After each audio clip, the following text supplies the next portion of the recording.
So, actually, speaking of someone like Piros, obviously he was a great competitor when he was lifting. Is there anyone in the sport that you really look up to?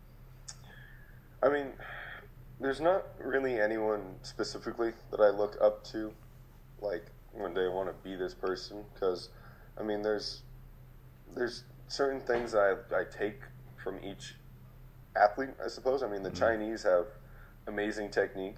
I mean, it's super fun to watch the Chinese, but then so does like Nork Vardanian. He's got some of the nicest technique as well.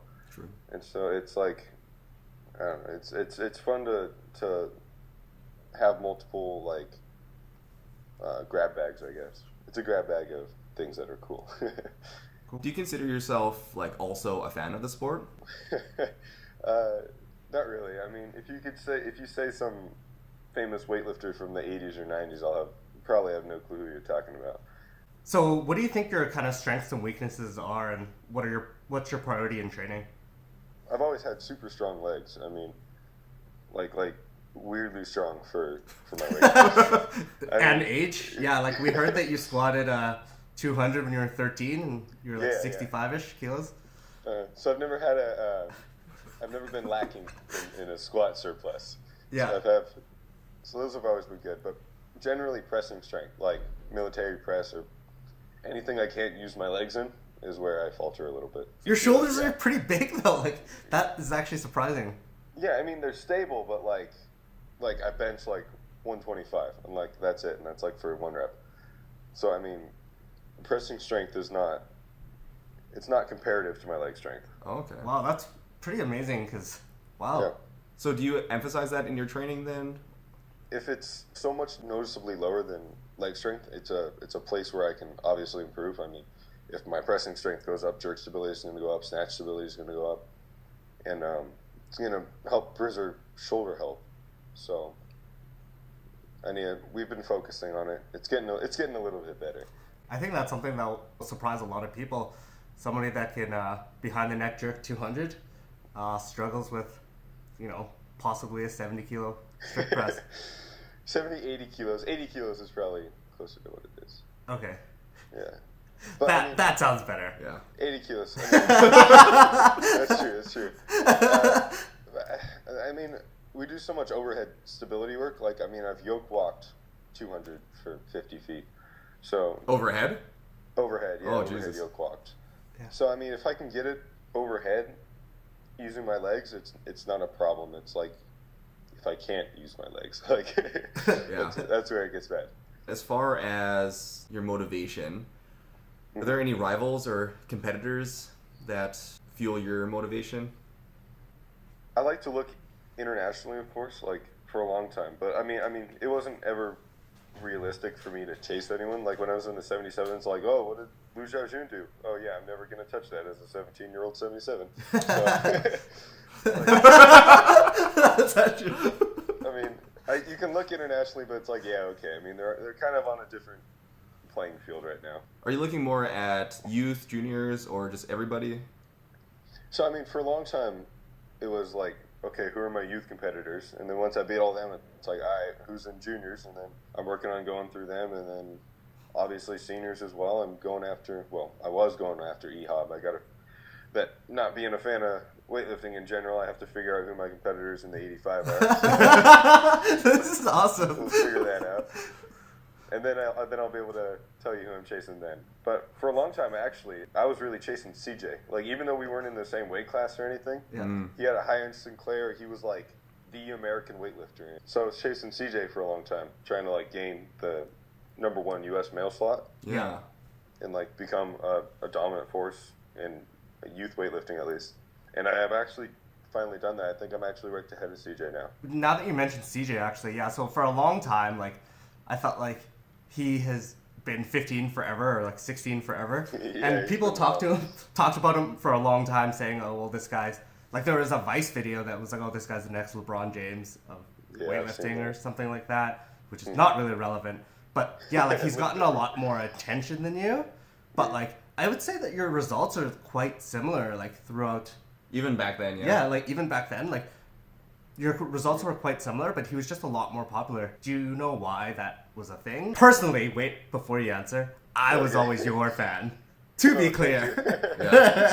To be clear.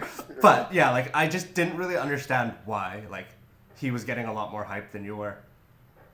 I don't know. I mean, he's been around in the sport longer than I have, obviously. I mean, I can't speak on how long he's been, but I've been in here for 6-7 years now. So he has to have 2 or 3 more on me. So he's already established himself as a weightlifter in USA Weightlifting. And he traveled to Worlds, I believe, in 2015. So he went to his first senior Worlds 2 years ahead of me. Oh, okay, true. Yeah, and like weightlifting has really blown up since then, I would say. Yeah, so he was like I don't know, it's all kind of culty, but he was a cult favorite, I suppose. But I don't know, I think it's fine. I'm cool with it. I'm cool that he gets more recognition than me. I mean, it lets me kind of focus on what I need to do. I mean, I don't think I'm under nearly as much pressure as he is. Yeah. He's got, I don't think I want to be under that much pressure either. I mean, I'll do weightlifting because I love weightlifting and because, I want to make people, excited about what I do, not because, I have to. Right. Yeah. Do you find that your popularity has increased a lot after the Worlds? Among who? Among weightlifting? Sure. Among my friends at school? Hell no. They're like, I literally got the question, where have you been for 2 weeks? I was like, yeah, just in California lifting things. They're like, oh, cool. Yeah. I think that's cool. Yeah, that's pretty funny. So, I mean, I don't know, weightlifters obviously understand, like, that was kind of a big deal. Yeah. But at school, in general life, it's not a well-known sport. I mean, you can say numbers like, clean and jerked 193 kilos, and it's like, that doesn't mean anything to anyone who's not lifted weights. Yeah, I mean, that's heavy. That's heavy weights. It's well over 400 pounds. But third place in the world, that should mean something to anybody. Yeah, I mean, again, it's like third in the world, but in weightlifting, like, ooh, I mean, if you were like the third best football player in the world, I don't even know if that's a thing. But I mean, it's like cool.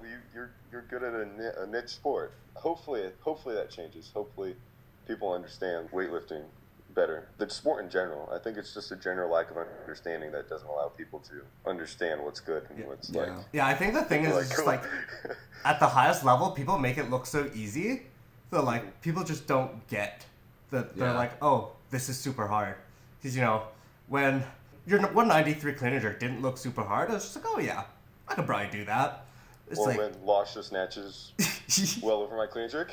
Yeah. Lasha snatches 220, I clean and jerk 193. It's like awesome. Yeah. It looks like, it looks like, it's like, oh, like I could see someone else doing that. No one in the history of ever. That's a heavy back squat, yeah. So do you see weightlifting as a sustainable career for you? Now I'm going out of high school. Like, I actually have to start thinking about, like, life. Like, that's a scary thing. I mean, sustainable, not long-term, not unless you coach. I mean, if you want to, like, stay only doing weightlifting, I think the best way to go about it is coaching. But I don't know. Actually, I'm trying to think about just an athlete who only does weightlifting. No one comes to mind. That's like actually an adult. So no, I'm gonna have to go to school. Have to go to college. I'm looking into becoming a doctor of osteopathic medicine. So eventually, I want to become a doctor, and that's what I want to do the rest of my life. So chiropractic work and all that. So as far as the weightlifting goes, then what would you say is like your long-term plan? And I guess when would you know when it's time to transition to something else? Obviously, weightlifting is like affected outside of my life. So I mean, I'm looking at going to UW Seattle just because it's home. I mean, I've already been accepted to places outside of Washington, but obviously I can't leave and go there. So I mean, I'm gonna stay home. I'm gonna train real hard for 2020. That's going to be the first real push for the Olympics. Is going to be the 2020 Olympics, and then after that, I mean, depending on how I do, depending on like where we're at as a sport in general, I might push again for 2024. I'll have to be going to college between leading up to 2020, and then finding time between 2020 and 2024 to like get my school done. So it's gonna be complicated. So you plan on just kind of doing both at like alongside one another the entire time, eh? Yeah. Well, I mean, hell, I've been doing public school and weightlifting for years now. So what's college and weightlifting now? Are you gonna take a reduced course load or anything, or full time? I don't think so. I think I'll try to work classes around weightlifting or work weightlifting around classes probably. I think if I don't do college, I'll just get like cabin fever. I'll go a little bit crazy from weightlifting. Oh, I gotta be doing something else. I mean, Destiny 3. I was totally thinking that. I was gonna say Anthem's coming out. That one looks pretty cool. oh yeah. Hopefully, I'm excited for that one. Hopefully it's good. I need a new game. Yeah, that's actually so. So kind of going along with that then. So Mm-hmm. if you're planning to go to college and taking full course load, how much are you training like at this point? And would you have to change that? Right now I train once a day, 6 days a week for like 2.5 hours. Thursday I kind of take as like an active recovery day, so it's like yoke walks, farmer's carries, all the accessory stuff. Yeah, I don't 200 do. kilo yoke walks. That's my favorite recovery exercise. Yeah. I mean general strength exercise. So maybe recovery was the wrong word there. Yeah. But 6 days a week, 2.5 hours a day. So. Cool. And eventually, in the summer, when I'm not in school, we'll do 2 days. Yeah. So it'll be an hour in the morning, an hour and a half in the afternoon, to 2 hours in the afternoon. So So it's, I love doing 2 days, man. They're super fun. Sounds fun. so much fun. Does Kevin still break your workouts into like kind of a snatch day and then a clean and jerk day? Yeah. So Mondays are we normally snatch and back squat Monday, and then Tuesday is a power day. So we'll do power snatch, power clean, and some pulls. And then Wednesday is a clean and jerk day, so it'll be a higher volume clean and jerk day. With some front squats, and then Thursday is my non-recovery day. Non-recovery day, that's good. And then Friday is higher weight snatches with some pulls again, and then Saturday is high weight clean jerks. Cool. With more back squats. So it's like front half of the week is high rep, a little bit lower weight. Second half is high weight, a little bit lower rep. Cool. Yeah. And you can see that hopefully if Kevin publishes his book with MASH. Cool. So do you know what your exact like training volume is at a time? Or do you just let, I guess, Kevin worry about that? I mean, before every time period, before competition, Kevin and I will sit down and plan out the cycle together for the next couple months. So we'll go through and be like, all right, what do you think works? Like, do you want to add snatch variations this day, or do you want to add them this day? It's kind of like, it normally ends up to be the same program every single time, but like with minor variations, it's never. Oops, sorry, she's getting real close. It's never drastically changed. So, but Kevin takes into account like how I feel and what I think works, and I don't know. It's not like he's like dictating what I'm doing. Yeah, sure. Yeah, like you did mention that it was like a collaborative effort. Yeah. Between the two of you and I guess a lot of coaches as well. Does That's he how I train best. Yeah. does he prescribe, like, does he write out the percentages that he wants you to hit, or do you guys kind of count the volume afterwards and then adjust going forward from there? Yeah, so we'll have like a percentage range. So like, I don't know, I might have like 5 triples, like 75 to 85%, and I'll start at 75%, and then I'll build up in weight as it feels good, or if it doesn't feel so good, I'll just stay there. It allows me to kind of, if I'm not having an awesome day, I can stay at the lower percentage range, but still get, enough volume in there. So. Yeah, that makes Cool. sense.